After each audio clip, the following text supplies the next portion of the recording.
Bien, ahora sí regresamos a este tercer bloque en el programa y yo les había dejado una pregunta a nuestros panelistas un poco a conclusión de lo que hemos analizado en el segundo bloque, ¿no? En base a lo que ustedes mismos han debatido y han analizado. Entonces, ¿por qué, doctor Chanamé? ¿Por qué nos nace la pregunta una y otra vez? ¿Por qué cometer este tipo de actos si no es el ambiente, si hay que recuperar el civismo, la civilidad, si puede salir el tiro por la culata? ¿Por qué cree usted que pasa estas cosas? Bueno, yo quiero rescatar algo. Yo creo que los militares peruanos, en términos generales, han adquirido un alto nivel profesional. Hay muy buenos militares. El tema del militarismo no lo han traído los militares, lo ha traído el jefe de las Fuerzas Armadas, que ha politizado el tema. No lo han traído los militares. Que estemos hablando de golpe de Estado no es porque los militares están afanosos por dar un golpe de Estado. No es porque los militares quieren intervenir en política como sí lo hacían deliberadamente en otras épocas. No es ese el problema. O sea, el problema no es de los militares, el problema no es de las promociones de generales, el problema es político. Lo trae un ejecutivo desgastado, desorientado, incapaz de mirar a largo plazo. La política tiene que ser serenidad, reflexión y ver qué queremos a largo plazo. ¿Qué queremos a largo plazo de las Fuerzas Armadas, por ejemplo? Queremos unas Fuerzas Armadas profesionales, con meritocracia, que encaren los nuevos conflictos. En Chile, en Brasil, en los países de América Latina, las Fuerzas Armadas han cambiado de temas de tensión. Por ejemplo, están discutiendo el tema del cambio climático como uno de los nuevos desafíos que tienen que asumir las Fuerzas Armadas. En Brasil, el debate es muy profesional en ese tema. Los militares no tienen por qué estar hablando de política, el Ejecutivo. Esos son temas que quedan a las fuerzas políticas. Pero creo que el presidente, como jefe supremo de las Fuerzas Armadas por mandato constitucional, está equivocando tremendamente la agenda. Y esa desnaturalización de la agenda nos está llevando a perder la brújula de qué necesitamos en las Fuerzas Armadas. Profesionales que se dediquen al tema de la seguridad, de la defensa, y dejen a los actores políticos la labor pública. Los militares no tienen nada que hacer en la labor pública. Y el presidente debería ser el primero en respetar esa línea institucional. Es verdad, es verdad. Doctor Luis Alberto Salgado, ¿qué piensa usted? ¿Por qué? A ver, hay dos palabras que pueden ser claves, me parece. Improvisación y desesperación. A veces pensamos que hay un cálculo maquiavélico, que se está jugando ajedrez y que este es el plan A, si no me sale el plan B, etcétera, etcétera. Y eso lo haría un gobierno que está planificando sobre base de realmente alta política. Eso no ocurre con el actual gobierno, con el actual régimen. ¿Se cree que no son tan inteligentes para eso? No quiero ponerlo en esos términos. No están tan capaces para hacer eso. No lo quiero porque además han demostrado, porque si lo fueran, no tendríamos la situación de conflictividad, la situación de desaceleración económica, de vulnerabilidad, porque se ha centrado todo en la monoproducción extractivista. Se caen los precios de los minerales y China ya no demanda más y la India tampoco, y la velita que hablaba el señor Castilla, ahora embajador del Perú en Washington, pues se le está pagando, ¿no? Y el señor Segura, que era un subalterno, está ahí tratando de controlar daños, que sigue además la misma lógica suicida en lo que se refiere a un modelo económico fracasado, obsoleto, ineficaz. Ese es el trasfondo. Entonces, creo que más bien estas reacciones son de alguna forma un intento de irse cubriendo, de controlar daños, ¿no?, por parte del señor Humala, y que responde efectivamente a las consecuencias malas o pésimas de sus primeros 4 años de gobierno. Entonces, en esa desesperación y en esa improvisación, que además coincide en lo que se refiere a improvisación con el tema del manejo de la economía. No olvidemos que hace 25 años se desapareció el Instituto Nacional de Planificación. Cuando todos sabemos que en la teoría moderna keynesiana de planificación reside la clave del desarrollo de los estados modernos, de las grandes potencias y superpotencias en el mundo, es porque planificaron, porque promovieron y defendieron al sector más vulnerable de su economía, que es la agricultura, que es la agroindustria, ¿no? Porque se fijaron fundamentalmente, y aquí termino, en el concepto central de soberanía popular. Y sobre esa soberanía popular y legitimidad republicana es que descansa la soberanía nacional. Entonces, al romperse ese nexo y al agredir al pueblo, a esa soberanía popular, los regímenes anteriores, incluido el de Ollanta Humala, se generan estos baches fortísimos y esta situación de grave inestabilidad, y estas son las consecuencias. Don Julián, ¿usted permanece con su idea de que lo que hay detrás sería una posibilidad de golpe de Estado, o usted cree que en base al análisis hay otra razón por la cual el presidente habría estado haciendo estas cosas? Bueno, yo no hablé de un golpe de Estado. Como una posibilidad de golpe, ¿no? Yo hablé de la intención de perpetuarse en el poder. ¿Cómo? Sino, ¿para qué el señor Ollanta Humala puso como globo de ensayo la elección de su señora esposa como presidenta del Perú? Todo el mundo sabe que durante 2 o 3 años se ha discutido ampliamente de esa posibilidad, algunos a favor y otros en contra, hasta que finalmente dijeron no, la señora Nadine podría ser candidata al Congreso. ¿Por qué cree usted que el señor Ollanta Humala quería que su esposa sea la presidenta? Yo creo que dentro del humalismo, dentro del clan en todo caso, hay el concepto de que algunas cosas no funcionan en el Perú. Y entre esas cosas que no funcionan en el Perú es que hay una extrema derecha que hace lo que mejor le parece en cuanto al gobierno peruano, en cuanto a la administración pública. Si usted llega al poder, el que maneja no es el que maneja el Estado, no es el presidente de la República. Ocurre que es el ministro de Economía y Finanzas, es el que asigna, el que te da la plata o el que te la quita. En consecuencia, yo estoy pensando que el clan Humala sabe que hay algunas cosas que no se pueden hacer en democracia, y por eso es que estarían pensando perpetuarse en el poder, no solamente con estas movidas militares. Recuerde usted que ¿quién tocó las puertas de Chávez? ¿Por qué tocaron las puertas de Chávez? ¿Quién financió las campañas políticas del humalismo? Ahí hay una respuesta interesante.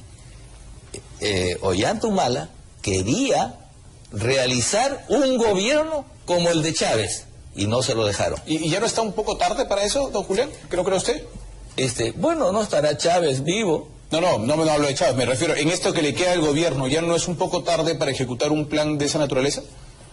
Nosotros no sabemos qué cosa es lo que está pensando el señor Humala. Pero todas estas movidas son, como dijo el doctor Chanamé, peligrosas. Eso no nos queda la menor duda. Yanina, ¿tienes algunos mensajes para el público en este bloque? Así es, Pepe, el público nos escribe, Roberto Benítez, él nos dice que llama a suspicacia cuando un gobierno maniobra los ascensos militares con aparentes fines políticos, como ya vimos en el pasado muy reciente. Alejandro Torres también opina, nos dice que el ministro de Defensa está obligado a dar la cara y responder las denuncias de los ascensos militares que supuestamente se realizan a dedo. Sí, claro, ya hace unos días atrás salió el ministro de Defensa a negarlo, pues, por supuesto, no iba a decir que es cierto, ¿no? Lo que ha dicho es que tienen el mérito, pues. La promoción del señor Humala también tiene el mérito, dice el señor Balaquí. No, y no olvidemos que, disculpen, que hay un viceministro, el actual viceministro de Defensa, que señaló con desfachatez y sin ninguna vergüenza que él se debía a la primera dama. Y que daba cuenta a la señora Nadine Heredia. Y el actual premier, señor Cateriano, siendo ministro de Defensa, habló de la luz verde que habría recibido y que se infirió por todos los elementos que había, que esa luz verde se le había dado a la señora Nadine Heredia. Es decir, el sometimiento vergonzoso de ministros de Estado, de hombres metidos de ministros de Estado, o de mujeres metidas de ministras de Estado, o de presidente del Congreso de la República, al poder político para continuar con la prebenda y los privilegios del poder. Pero ese es el poder político del presidente, ¿no? No, es que el poder ha sido entregado por el presidente en un tema que ya se verá después en cuanto a responsabilidad constitucional y eventualmente quizás a una responsabilidad que tenga que ver con el Código Penal, porque es gravísimo esto que ha venido sucediendo de una manera sistemática, permanente y deliberada, ¿no? Sí, las cosas entregar el poder a quien no ha sido elegido o elegida es grave. Las cosas que ha estado asegurando usurpación de funciones. Las cosas que ha estado asegurando el congresista Omar Chejade a principios de semana y los días finales de la semana pasada son realmente graves, ¿eh? Porque él inclusive ha dicho que la señora, cuando fue presidenta del Congreso, Ana Solórzano le decía jefa, ¿no? A Nadine Heredia, ¿no? Como bueno, y el drama del señor Chejae, ex segundo vicepresidente, que comenzando nomás, se estuvo involucrado en este hecho que no esclareció finalmente, en el tema del restaurante de la Bruja del Cachiche. O sea, claro, aquí tiene que ver un tema que lo debilitó y simplemente terminó fuera de la plancha presidencial o del equipo presidencial. Dejó de ser segundo vicepresidente y sancionado 120 días, ¿no? Y simplemente congresista. Entonces, esos son los temas y los dramas que donde se cruzan los temas de intento de obtener algunas ventajas, de corrupción, de abuso del poder, y las consecuencias pues son estas. Un gobierno que se cae a pedazos, que no tiene credibilidad y que recurre a estos temas o estas estratagemas de poner a dedo a algunos oficiales, elevándonos de rango y rompiendo la institucionalidad y la meritocracia. Y en ese momento la primera dama le hizo una pregunta que ahora muchos le hacen a la primera dama, ¿no? ¿Es tan difícil caminar derecho? Bueno, pero el doctor Raúl Charamey, dentro de todo este tema de, para muchos maltratos, sin ninguna duda, a las Fuerzas Armadas y al Ejército, también entra el haber puesto en discusión la posibilidad de que salga a las calles el Ejército o las Fuerzas Armadas a cumplir una labor de la Policía Nacional. Bueno, este es un tema de debate público. Yo creo que ya las propias Fuerzas Armadas y sus voceros más calificados han señalado que esto no es un tema técnico. El tema constitucional es que la policía es el garante del orden interno.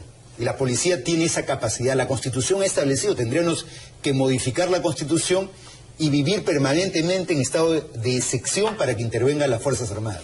Yo creo que hay que potenciar a las Fuerzas Armadas, hay que garantizar un Ministerio del Interior sólido, hay que mejorar las remuneraciones de la Policía Nacional, hay que crear un control social, la sociedad tiene que comprometerse en el tema de la seguridad pública, la seguridad interior. Por eso no estoy de acuerdo en que las Fuerzas Armadas intervengan, porque habría que modificar la Constitución y cambiar de roles. Y bajo la lógica política en que estamos en este momento, creo que sería suicida que las Fuerzas Armadas intervengan. Y yo lo veo también desde un ángulo de don Julián Cortés, no sé cómo lo ve usted, al hecho de estar manoseando el nombre del Ejército, de las Fuerzas Armadas, para cuanto tema se ponga, ¿no? Y seguridad ciudadana, que salga el Ejército, paro en Apurímac, estado de emergencia, que vaya el Ejército, tía María reclama, que vaya el Ejército a controlar tía María. Ahora, los generales... Los problemas políticos, ¿no? Queremos que los solucionen los militares. No, señor, los problemas políticos los solucionan los políticos, el Ejecutivo, la oposición. La Fuerza Armada tiene una labor técnica, y después terminamos responsabilizando a los militares de sus excesos que cometen. Sí, pues me parece que hay un manoseo negativo ahí, ¿no, don Julián? Lo que hay que hacer es que la policía cumpla con su deber y con sus funciones. ¿Cómo lo debe hacerlo? Bueno, ve usted, en Estados Unidos tenían el mismo problema. ¿Y qué hicieron? Militarizaron a la policía.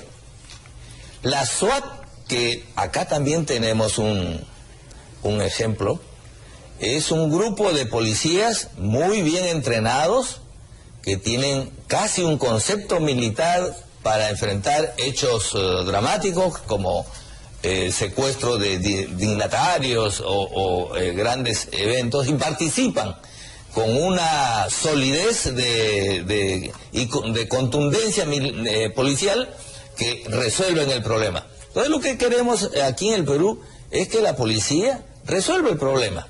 Para eso está. Ahora, que tiene que tener más inteligencia, que tiene que tener mejores armas, autos mucho más veloces, etcétera, tienen que hacerlo. Y no encargarle que le resuelva el problema el Ejército o cualquier otra institución. Claro, y el tema además de seguridad ciudadana es un tema vital, que no es exactamente el tema que estamos tocando. A lo que yo me refería era la otra lista, el tema de estar manoseando el nombre del Ejército, ¿no es cierto? Efectivamente, yo creo que es un acto de suprema, de pura demagogia, cuando los políticos o políticas salen a decir las Fuerzas Armadas que entren a combatir a la delincuencia. Saben perfectamente que eso no resuelve el problema, pero sintonizan demagógicamente con un sector que se siente, un sector amplio y muchos ciudadanos, el ciudadano común y corriente, está dispuesto a delegar sus derechos fundamentales de reunión, de trasladarse, de movimiento, ¿no? Y de la inviolabilidad inclusive de su propio domicilio, si con eso le ofrecen, oye, esto va a aliviar. Eso es demagogia, eso es destructivo de la democracia y efectivamente eso va en contra del mismo prestigio de las Fuerzas Armadas. Las Fuerzas Armadas no están para combatir al delito. Y el origen del delito, por esa sencilla razón, de que no se gesta a raíz de ausencia de Fuerzas Armadas, sino aún con Fuerzas Armadas los delincuentes, el crecimiento de la delincuencia común se gesta por causas estructurales que tienen 15 o 20 años. Tenemos una población económicamente activa, ¿no?, durante años, lustros, en los últimos 20 o 25 años, maltratada, ninguneada, ¿no?, con un sueldo mínimo vital de entre los más bajos de América Latina durante muchos años. Entonces tenemos varias generaciones que se han sentido agredidas y marginadas. Un sector minoritario de esas generaciones comienza a pensar, oye, si esto es democracia, mejor me meto, ¿no?, a llevar 1 kilo de cocaína, o me meto en una banda, etcétera. Esto de ninguna manera es justificar el crimen, Pepe, pero esto es comprender estructuralmente un problema estructural. Y en cuanto a un Estado que no ha tenido capacidad para ello, para efectivamente traer entendimiento, armonía, un sueldo y salario mínimo dignamente remunerado, servicios de educación y de salud razonablemente humanos y eficaces, cuando eso no ocurre, entonces surge la delincuencia y la incapacidad del Estado se ve dramáticamente. Entonces vienen los culpables, los responsables de esa situación, es decir, salgan los militares a matar a los delincuentes. Y pueden matar a cualquiera, muchas veces, menos a los delincuentes. Ahora, perdón, después de lo que ocurrió, lamentablemente, en la época montesinista, estábamos tratando de reforzar una institución tan importante como las Fuerzas Armadas, ¿no? Después de un golpe tan duro como un acto de sujeción o como el maltrato poniendo a generales corruptos, estamos tratando de tomar nuevamente la fortaleza de una institución tan importante como las Fuerzas Armadas, y creo, doctor Chanamé, que esto no es más que un duro golpe a ese intento de tener una institución sólida, ¿no? Yo encuentro una contradicción. O sea, las Fuerzas Armadas tienen un predicamento positivo ante la opinión pública. Por eso la opinión pública reclama que intervenga, porque tiene un grado de eficiencia, tiene un grado operativo importante. Estas Fuerzas Armadas vencieron al terrorismo. Estamos hablando de otro contexto. Es por eso que yo me adhiero a la propuesta de Julián en el sentido de que hay que fortalecer a la policía. La policía es débil, tiene problemas estructurales, tiene problemas logísticos, sí, pero esta policía tiene que vencer a la delincuencia. De acuerdo. Y en Brasil existe un experimento extraordinario. Es una policía que combate en las favelas con armas muy poderosas que tiene el gasterismo en Brasil. Y entonces, la policía en Brasil es una policía reforzada, con armamento de primer nivel, con helicópteros, con tecnología. Con estrategia, con inteligencia. Y eso tiene que ponerse en boga. Sí.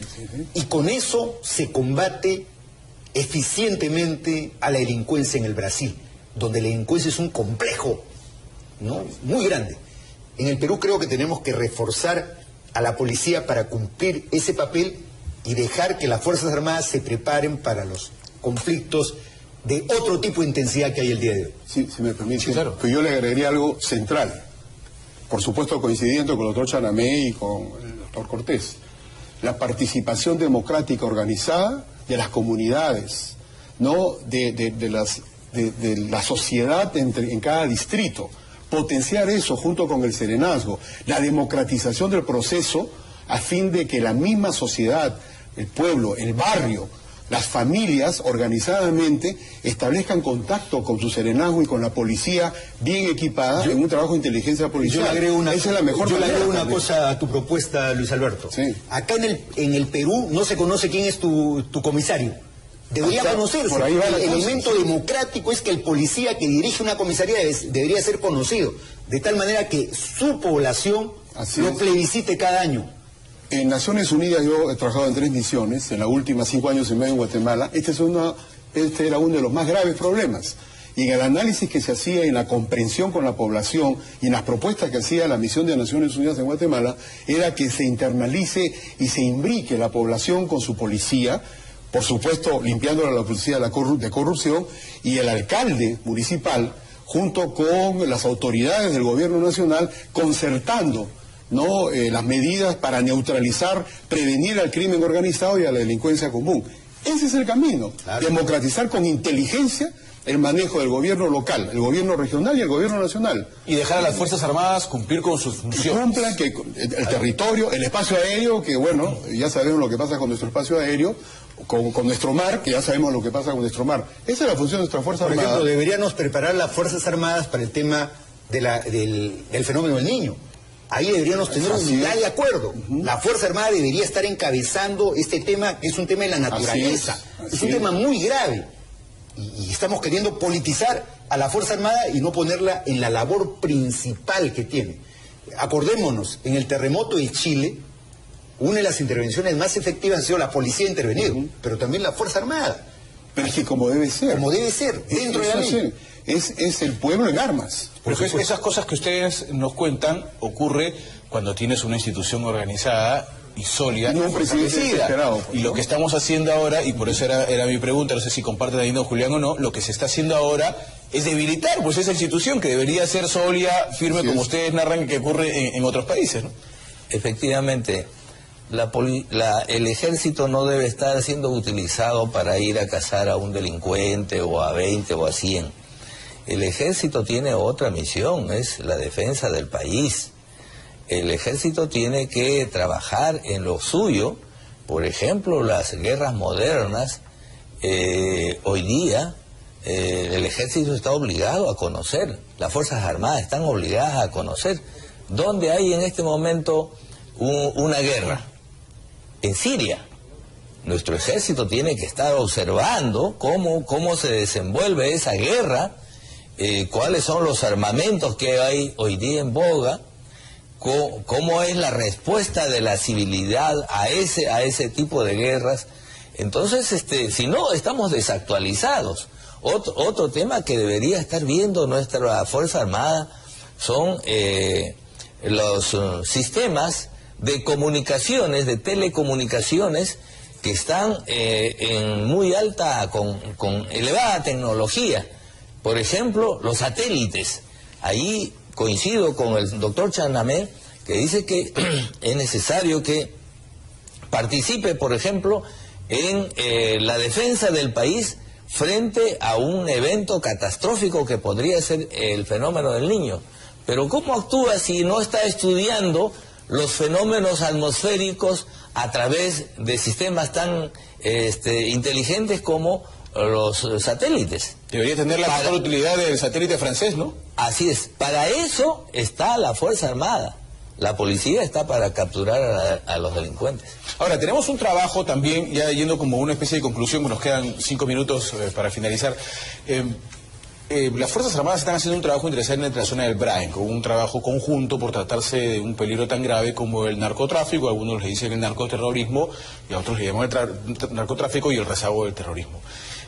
Hay quienes dicen, bueno, pero si se está haciendo ahí, ¿por qué no se puede replicar en zonas que están cada día más peligrosas y más graves en Lima, por ejemplo? Pero es que es muy distinto, ¿no? El narcotráfico es uno de los crímenes de una delincuencia organizada, de organizaciones criminales, que cuentan con unos recursos no económicos portentosos, ¿no? Y cuentan en consecuencia con armas muy sofisticadas. Entonces, la necesidad de que haya un trabajo de inteligencia militar e inteligencia policial en la zona del Brain, obviamente cae por su propio peso, importante. Muy distinto, además, es una zona donde está la naturaleza propiamente, y el sembrío de las hojas de coca y las pozas de maceración están en zonas fundamentalmente rurales, ¿no? O de campo. Diferente es combatir el crimen en las calles, Dios mío.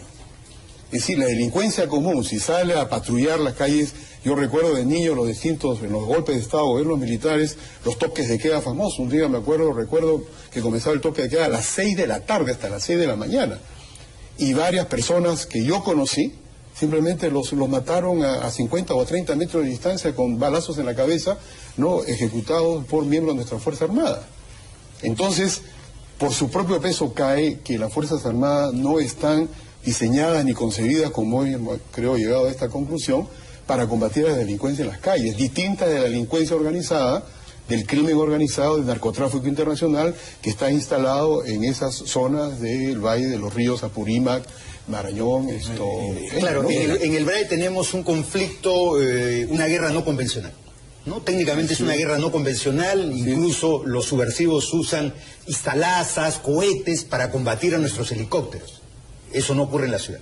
En la ciudad lo mucho que han aparecido son granadas y está discutible el origen de esas granadas, ¿no? Así es. Entonces, aquí hay un estado de excepción que la Constitución lo permite y hay una participación simbiótica entre la policía que actúa en determinadas zonas urbanas del BRAE y las Fuerzas Armadas. Ahí, por ejemplo, es magnífica la actuación combinada de estas dos instituciones, pero estamos hablando de un espacio en estado de excepción. La Constitución garantiza la intervención de las Fuerzas Armadas y se le da inclusive legalidad.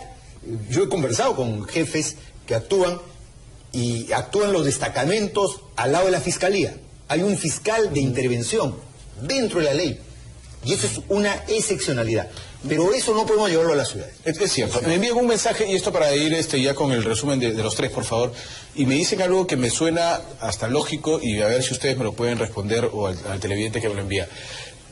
Los generales de división, me dicen, no nos engañemos, siempre los generales de división han cumplido funciones políticas dentro de las Fuerzas Armadas y no estratégicas. Las estrategias van para los generales de un rango menor, para los coroneles, para los comandantes, que ven otro tipo de estrategia. Los generales de división siempre han tenido una función política entre las Fuerzas Armadas. ¿Usted cree que eso es no es así. Con la Constitución del 33, el general de división lo nombraba el Senado. Y eran generales altamente politizados que tenían que ir a pedir favores. La Constitución del 79 quiso reparar eso, quiso reparar y no lo pudo, y la Constitución vigente establece que jerárquicamente se nombran y el presidente puede recomendar.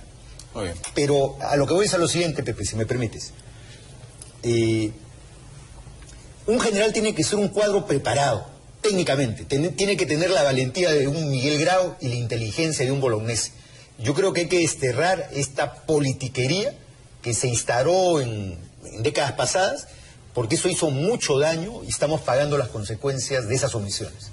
Es verdad, es verdad. Muy bien, se nos acabó el tiempo, lamentablemente. Me quedé con algunas respuestas pendientes porque me parece interesante ese concepto de que del general de brigada para abajo son los estrategas y los generales de división son políticos uniformados. Ese es el concepto de algunas personas y creo que se fortalece con decisiones como las que toman presidentes como el presidente actual. Él es un comandante. Él es un comandante, por supuesto. Pero todos deben estar instruidos y capacitados y educados en derechos humanos a efectos de emplear la fuerza y la energía que el Estado les da con inteligencia, con humanidad y con eficacia. Muy bien, señores, nos vamos. Gracias por habernos acompañado en este interesante debate. Regresamos mañana con más de Hable el Pueblo. Permiso.